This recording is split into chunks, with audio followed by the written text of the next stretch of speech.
doing, Chris? Looking good, mate. Today's first visitor is Karen Walker from Ipswich. She's arrived with a keepsake that awakens memories of a happy childhood.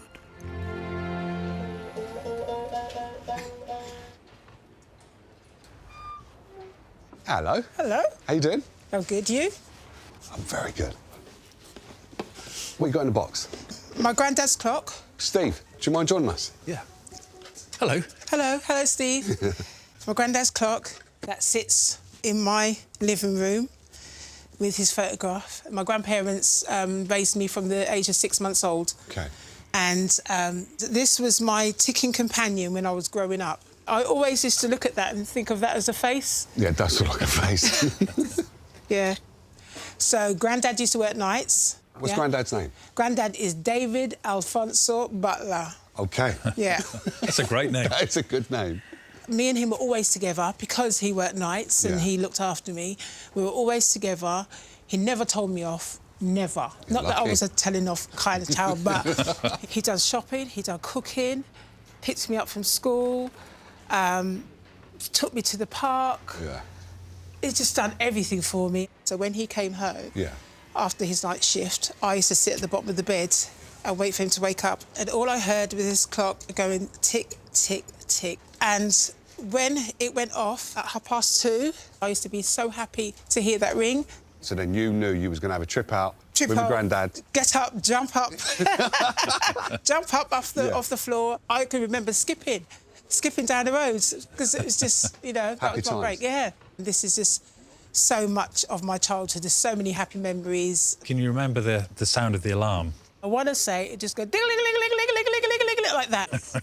And then ding-a-ling would get ding-a-ling-a-ling-a-ling unless he pressed the button. He would slap that button. Okay. Yeah. So this clock does remind you 110% of your granddad. Yeah.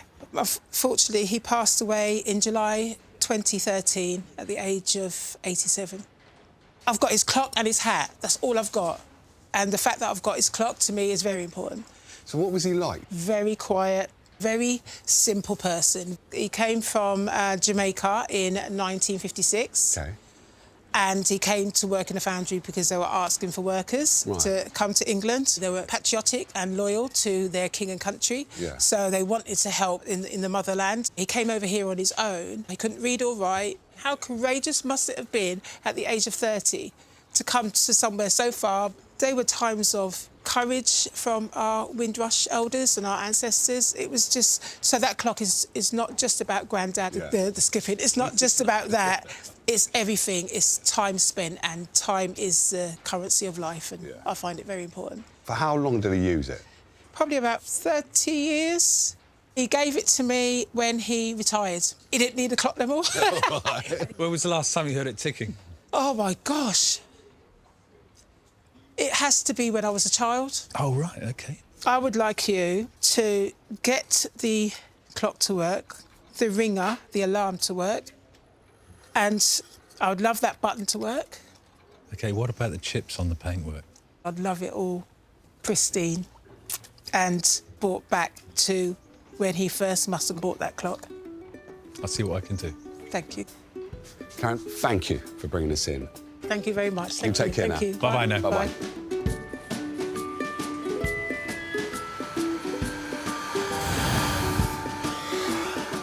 All right. Not bad. Having trouble, yeah? Yes. Wow.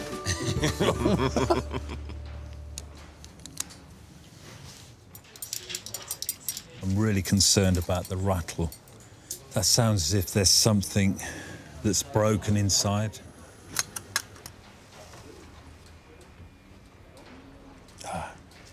That's a real relief, because all this is a dust cover for the regulator lever. It just stops the dust from getting into the mechanism. There's loads of dust all around the bearings. And I'm wondering whether this clock has ever been apart in its whole life.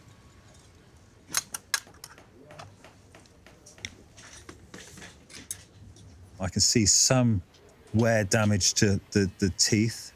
I'm certainly going to have to file those up. So first what I need to do is to strip the whole clock down give it a good clean, and then I can set to and do any work that I need to on the wear.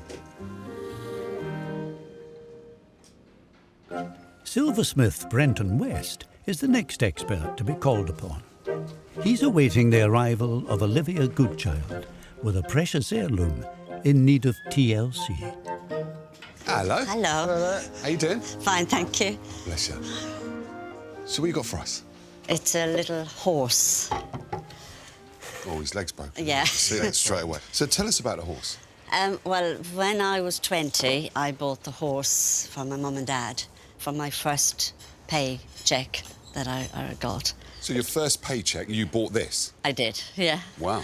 So was you close as a family? Because I probably wouldn't have bought my mum anything with my first wage pay. Yeah, we were. I actually bought it for Daddy. Right. I'm the eldest of 4. Right. I was always Daddy's girl, and it was always, is my daddy home, is my daddy? And my mum would pick me up and say, he's not just your daddy, you know. He's got 3 others. And he was marvellous, but he worked so hard. Yeah. From maybe 7 in the morning till 10 at night. He was a plumber by trade. Everybody in town, if they saw him passing, would say, oh, there goes Jimmy. And they used to call him the flying plumber because he never slowed down even in his car. It symbolises the only time Daddy took time off work when we were children. He would always take an afternoon off to take us to the Roscommon races. Okay. And the only Saturday he ever took off was for the Grand National. He'd come home and we'd all sit and watch the Grand National. So the horse has always been the memory. Yeah. Yeah. And so your dad was proud of the horse and had it in pride of place? Or Oh, yeah, he always sat on the coffee table in the sitting room. Yeah. It was the first time I actually had bought him a gift, and he just couldn't believe it. And even when Daddy died in 1981, 4 years later, he always sat on the coffee table in the sitting room for the rest of the time. And was that sudden that he just passed away then? It was a Sunday afternoon. Yeah. He was with 2 friends. Yeah. And there was a freak wave that came in on a pier and swept him off. Wow. Yeah. It was just tragic, really. Yeah, yeah. He was only 47, so... Oh, too young. so Your mum must have been devastated. oh, she never got over it. I mean, none of us did, really. No. Yeah. Then Mummy, unfortunately, developed dementia. Yeah. So the last 12 years of her life, she was in a home and the house was let. So my sister, Dee, found him in pieces. Okay. She knew how important he was to me. Yeah. And what did she do? Did she... She brought him to a friend of my dad's who was a blacksmith in Longford, and he did the best he could. So when you see him and he's in your house, what does it remind you of? Sorry. Family. Daddy and Mummy. Us are in the home that was our home. I know he's not valuable or anything, but to me, he's priceless. Yeah. And seeing him in this condition, it's not the way he should be, really, is it? No. It would be nice that the next generation could lift him up and that it could be put back out on the table. That's what we'll do. Yep. Oh, Get him back on the table. Thank you very much. Okay. All right. Thank you. Thank you. Well, you take care now. Thank we'll you see very soon. much. Bye.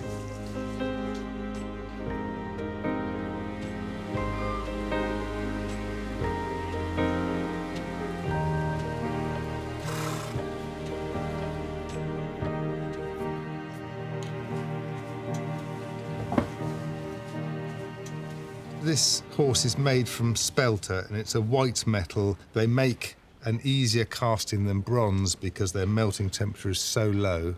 The leg's broken. I need to pin the leg inside and attach that back to the foot. And where the body was made, it was made in 2 pieces and joined. It's come apart on that joint. This is a dead straight break, and there's a big step where it hasn't quite lined up properly. To get this back together without this step here, I need to see if I can get this apart so I can line the parts up as well as I can. And I can put lots of bracing inside, put some primer on here, and then I can start recolouring the gold. So I'm just going to give it a little pull now and see what happens.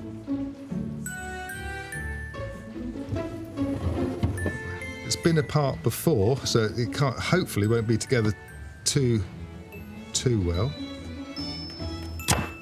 Whoa. Whatever it was that he used is brittle and snapped quite easily. So I've got to get this yellow material off because I can't stick to this. I don't know what it is.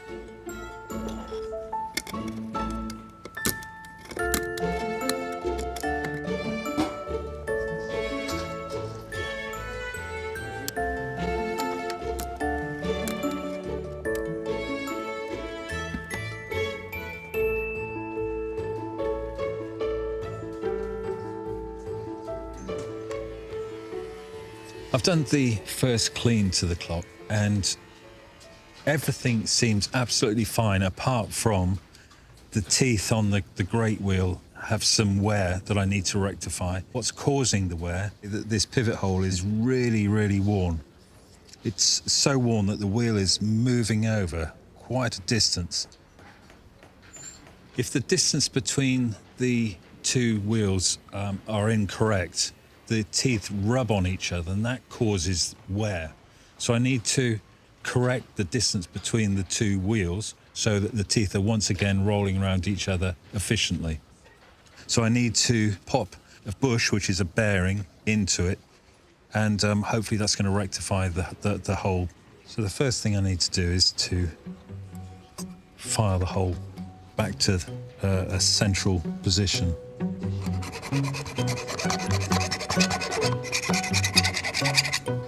Good, that should do it.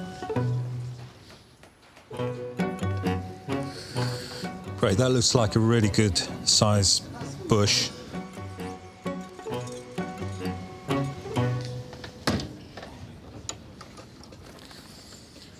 So I just need to open up the new bush to the right size so that the pivot will actually go into it now nice and snugly. Right, I'm just going to use this 5-sided tapered cutting tool, and that just opens it up in minute amounts. So I'm almost there now. And as my grandfather used to say, always leave enough room for the oil. So that's absolutely fine. Nice and snug, enough room for oil. The pivot isn't wobbling at all in the hole. And that spins beautifully. Good. I now need to just file up all of the teeth to take the wear away, and then the wheel will work absolutely perfectly.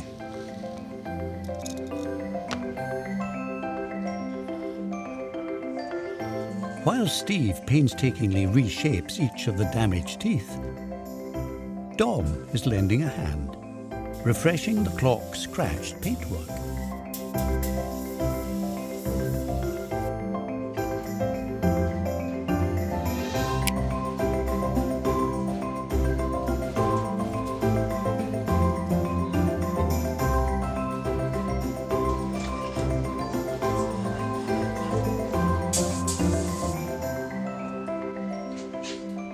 The teeth have really polished up very, very well where they were worn, and I'm ready to put it all back together again.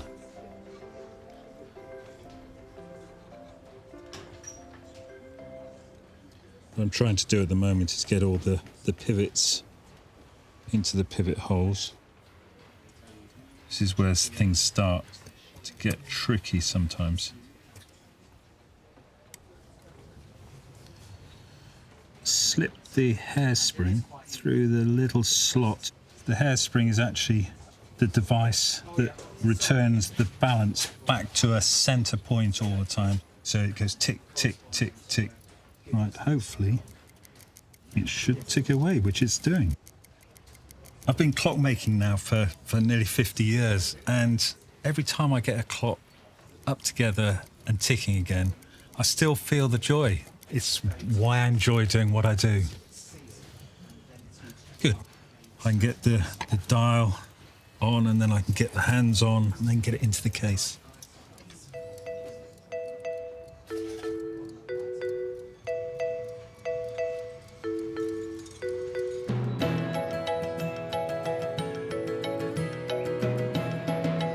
Outside, Steve Langhorne has arrived from Yorkshire with a prized memento of an illustrious sporting career and a challenge for Master Hatter Jayesh Vagela. I think I need to make a bit more of an effort. Which kind of hat would suit me with this look? Cap, maybe? A cap? Yes. I like the sound of that, yeah? Yeah, definitely. I'm thinking Jay will be impressed about this. Hi. Hello. Come in, welcome. Thank you very much indeed. Nice to see you. What have you brought in today? Well, I brought in something rather unusual, a rugby league cap. If you play rugby and football for your country, you receive a cap.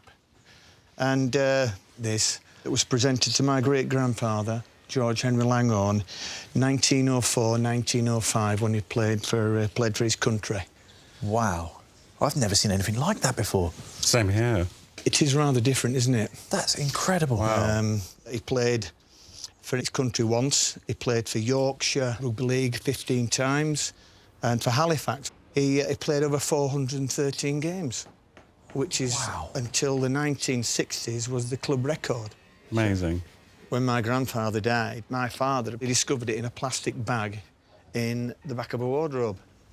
Really? Now, how? Yes, yes, we were a little bit surprised as well.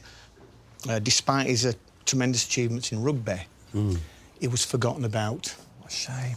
And we've sort of had to do an awful lot of digging to find out about him and this cap.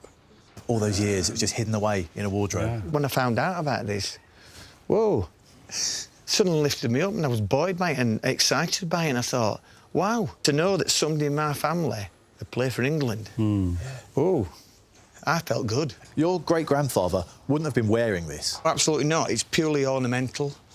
I don't think it's really meant to be worn at all. OK. There is a picture of his son, George, and one of his daughters, Phyllis. One of them is wearing this cap and one of them is wearing his Yorkshire cap. Now, where his Yorkshire caps are, we have no idea. They seem to have gone. This is the last thing. Having said that, I think this is the most important thing that's been left to us, and that's why it's so important that we resurrect this piece of history. It really is a work of art. Yeah, it really is. Now, since this George Henry Langhorne played rugby, there have been 6 generations who've all played rugby in Halifax and the Calderdale area. It was my father, Dougie, he played professionally. I played for a local rugby club. My son, he's played rugby league in the army. My grandchildren, they're playing rugby at the moment. Good. So we're keeping that tradition going. It's carrying on. It's still in Halifax? It's still in Halifax. Wow. My father at the moment isn't very well. I'm a little bit worried about him. Getting this cap repaired at this point in time is important to me so that I can present this to him before, before the inevitable. What do you think he'll say if we can get it looking as smart as it should be? He'd be delighted. That will bring a smile to his face. Then he can present it to his great-grandchildren. That would be a lovely, lovely thing, would that? See him saying, here you are, grandkids, that's for you. That's something to aim for. You pass it on. Pass the ball, keep it going.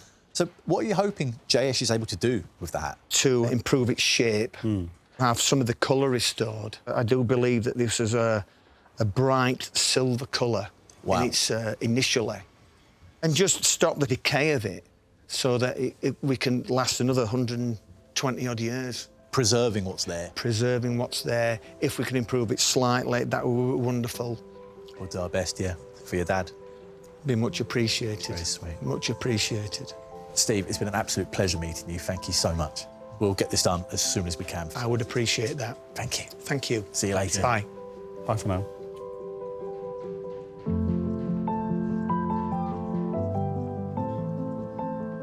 So what do you think, Jayesh? Well, structurally it's very sound. Good. Obviously the velvet has faded and also the lining, a lot of wear and tear.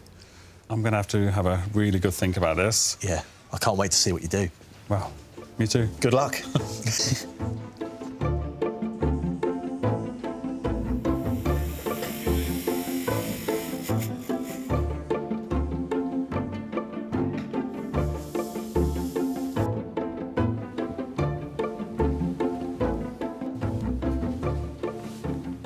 There's a lot to be done. It's quite challenging.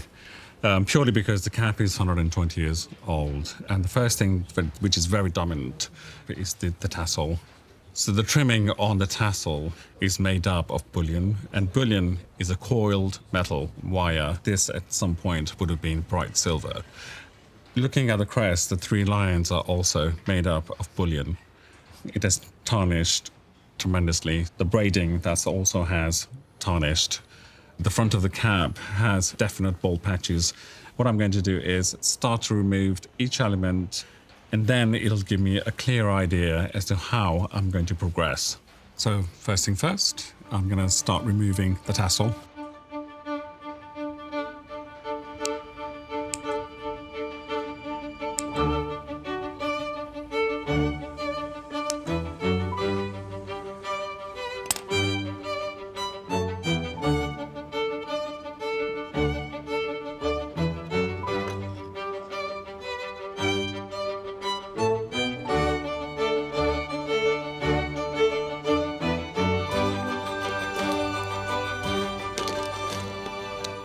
The pieces of brass which are inside the horse are absolutely solid. This glue has set now, and these bits still bend a little bit, which is helpful for putting the front half of the horse on. I'm going to mix up some more glue. Once the glue has set, they will be like reinforced concrete with the metal rods running through it, and they'll hold the whole thing together. One would say less is more, but on gluing this thing up, the more glue I can get in here, the better.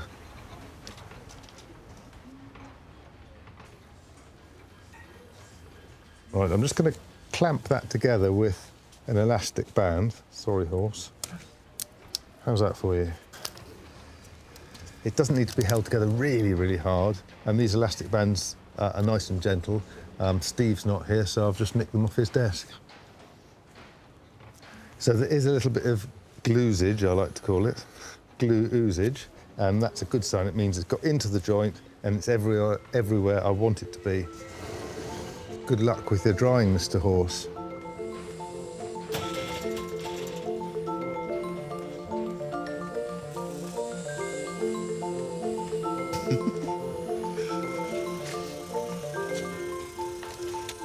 Before I do the aesthetics, making this horse look beautiful and crack-free, I'm going to have to glue this leg back on.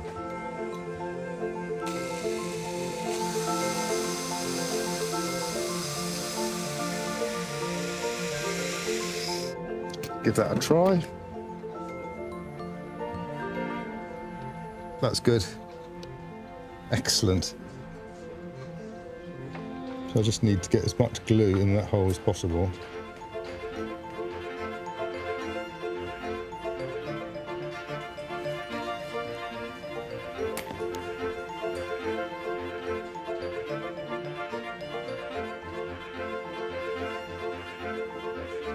Absolutely perfect. I've got to let that set now.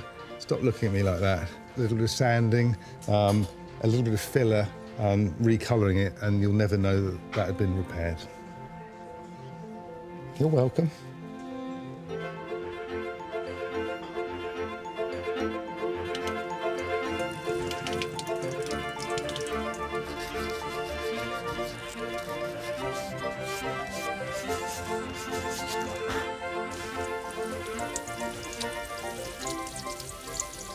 So this leg is now nice and firm, good and strong, ready to support the horse when it goes back onto its plinth.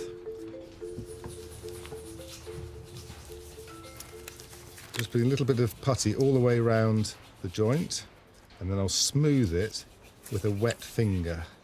And I've got another leg to look at here just to make sure I've got the correct profile. When I was 10, I went pony trekking in Cornwall, and the pony decided to take off, heading straight towards a cliff, and I thought that my number was up. From then on, I've never really liked horses very much. About 40 years later, I was persuaded to get on a horse, and we've made our peace, me and the equine family.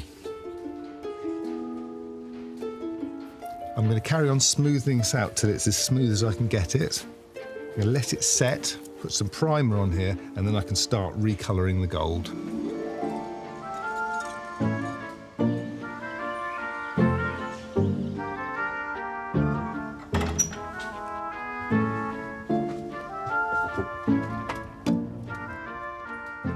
Dom has made a real good job of the paintwork of the clock. It looks absolutely super. Now I've got it into the case. The sound is getting more amplified. So this must be the sound that Karen can remember. I've never, ever had an alarm clock like this in my life. If I need to get up at 8 o'clock or 6 o'clock, I just wake up at that time for some reason. I took the decision not to paint this little button to turn the alarm off. This was the one thing that Karen's grandfather, David, would have touched every time he turned the alarm off, and I thought there's a certain connection there. It's the same piece that her grandfather actually touched. There we go. I think Karen's going to love it so much and bring back so many memories.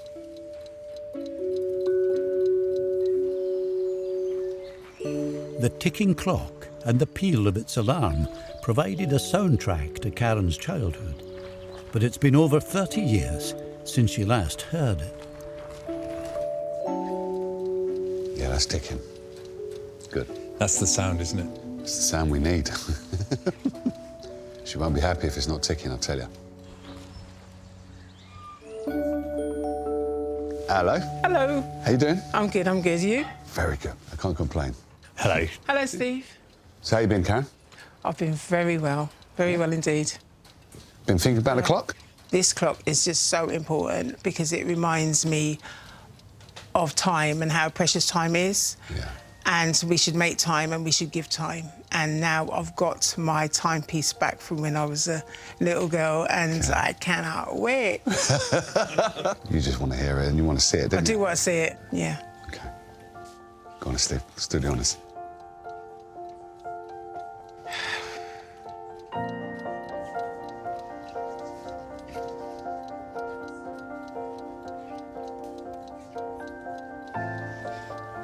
Happy tears.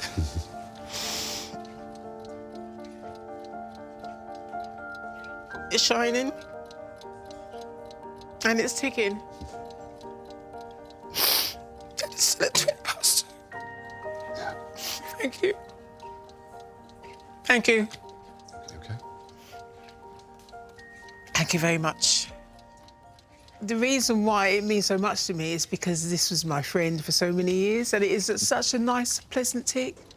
When I hear the tick of the clock, it takes me back to sitting at the bottom of the bed while Granddad was sleeping after a heavy night shift, knowing that things are silent enough for my Granddad to rest. Rest in time. Rest in time. Yeah. I want the alarm, though. Can I hear the alarm?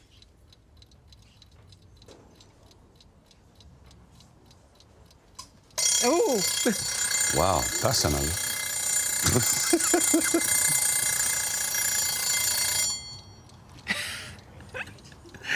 I wasn't even allowed to do that.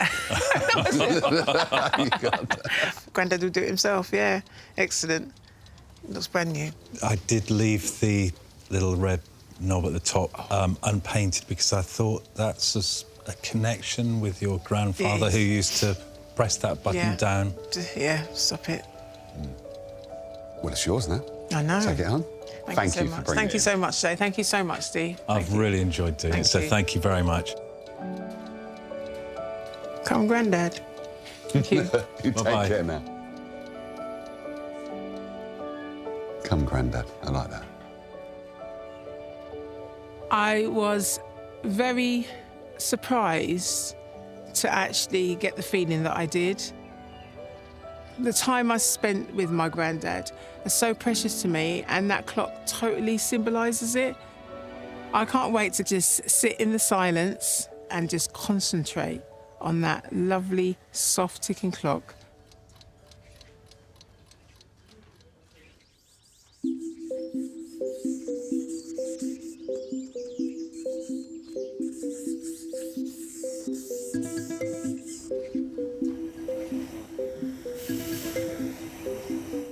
Jiesh now has the England Rugby League cap in pieces, ready to begin cleaning.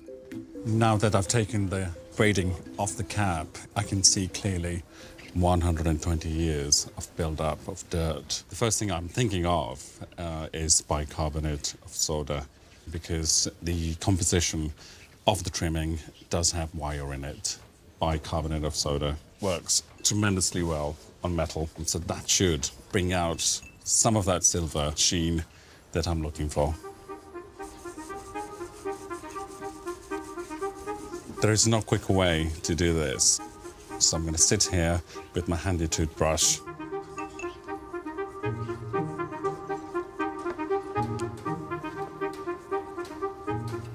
Well, I can see that whatever deposit there is coming off on my finger. So the trimming is getting brighter and brighter, and the sides of my finger is going darker and darker. I can always wash my fingers later.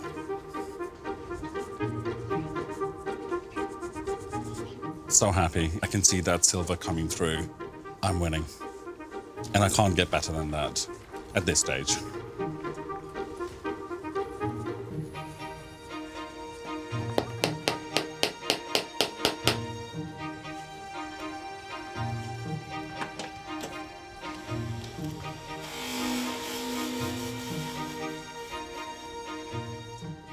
I've done all the cleaning of the trimming. I've now moved on to the cap. Unfortunately, there isn't a method to reintroduce the pile on the bald patches of the velvet.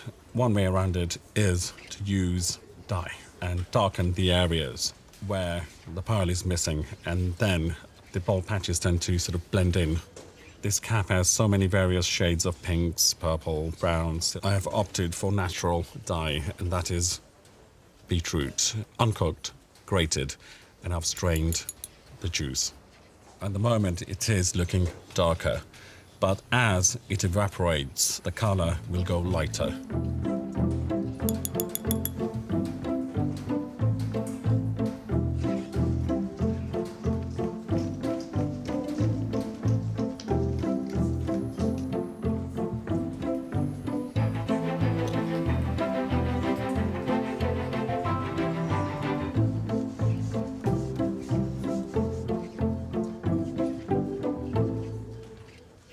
The color of the beetroot has blended really well, vibrant enough to complement the velvet pile. It's a good result, very good result. So what I'm going to do now is focus on the bullion and double pearling of the crest. It has tarnished and it's looking really dark. So I'm going to use silver acrylic, not to make it completely new, but just to make the metal look slightly more silver than what it is at the moment. I'm using very little paint, very, very little strokes, so just to highlight the lines on the crest.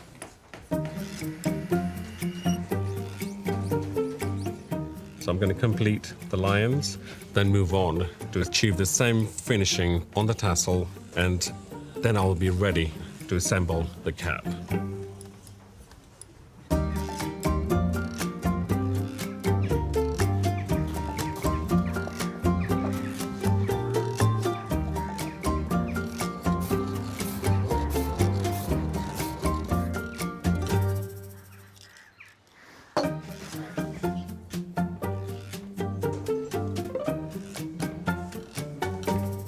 Now that the paint is dry, this is a complete horse, looking a little bit ridiculous with this gold jacket on, I must say, but I'm now going to have to try and dull that down to try and match the original patina. I've got a patinating wax, which is a black wax, which makes things look dirty and old. So I'm painting this on first with a stiff brush, and then you polish it.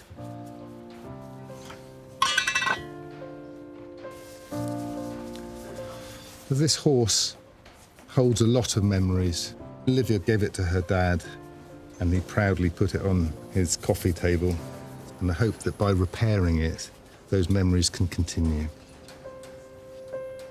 This little horse belonged to a hard-working father with a passion for racing, and who sadly lost his life in an accident.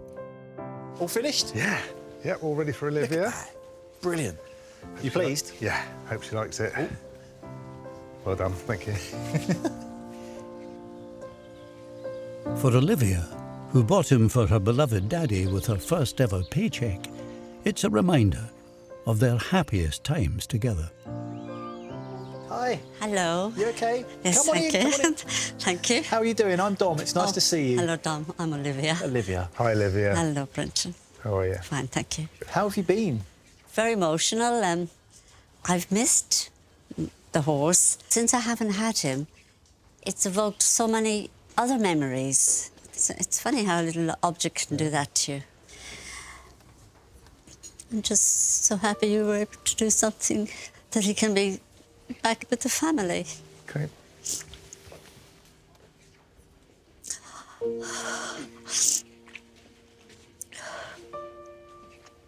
Brenton, thank you. Oh my God. You can't see any damage. He looks better than ever. Such a small thing can evoke so much feeling. I feel happy now. He's the most precious thing I have because it's a link to the past and the memories of a very happy childhood. We were very blessed to have Daddy. Thank you, and Brenton, thank you so much, and Thank Dom, you. lovely meeting you. Lovely to meet you. Thank you. See you later. Sloan, thank you. Thanks, Olivia. I'm overwhelmed with joy and happiness. This is him. He's 45 years old. He sat on the table in my mum and dad's house for 30 years or more. He's just beautiful. He's beautiful. And it's just so amazing to have him back in this condition again. And the memories are going to be there. And Daddy'll never be forgotten because of this little horse.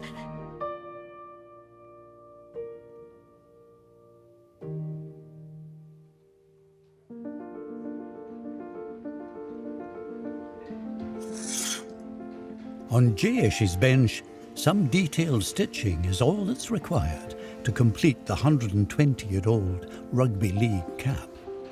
I'm so happy and proud that I still managed to retain the very character of the cap without adding anything new to it.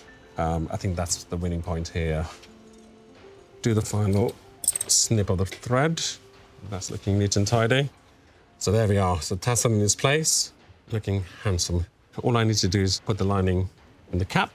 At this stage, I'm really excited and looking forward to presenting this cap to Steve. This vintage velvet cap symbolises a proud rugby playing tradition that has run through 6 generations of a sporting family. Jayesh, Hey, Dom. how are you getting on? All done. Here we are. Oh, it looks beautiful. Thank you. That's awesome. Moment of truth. This is it. Today, Steve has returned, hopeful that the cap is now fit to continue being passed down the family line. Steve, hi. Hello, how are you both? Good. How have you been? I've been very good, thank you.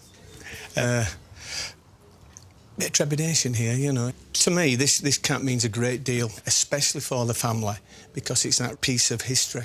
You're looking forward to seeing it? I certainly am. Please do. Here we go. Right. The moment of truth.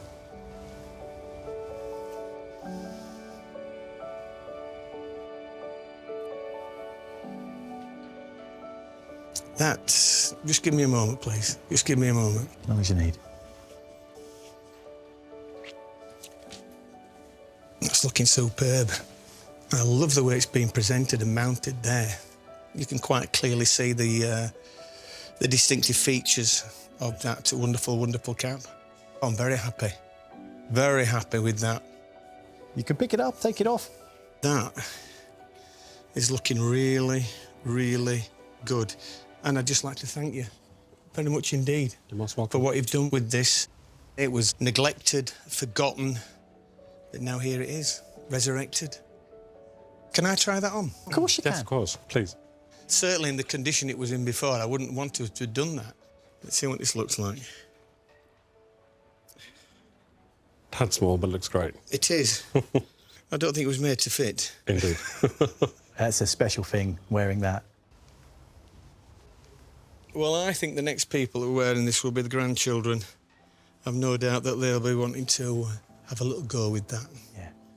I'm sure my father, being able to pass it on to his great-grandchildren, that would be absolutely wonderful.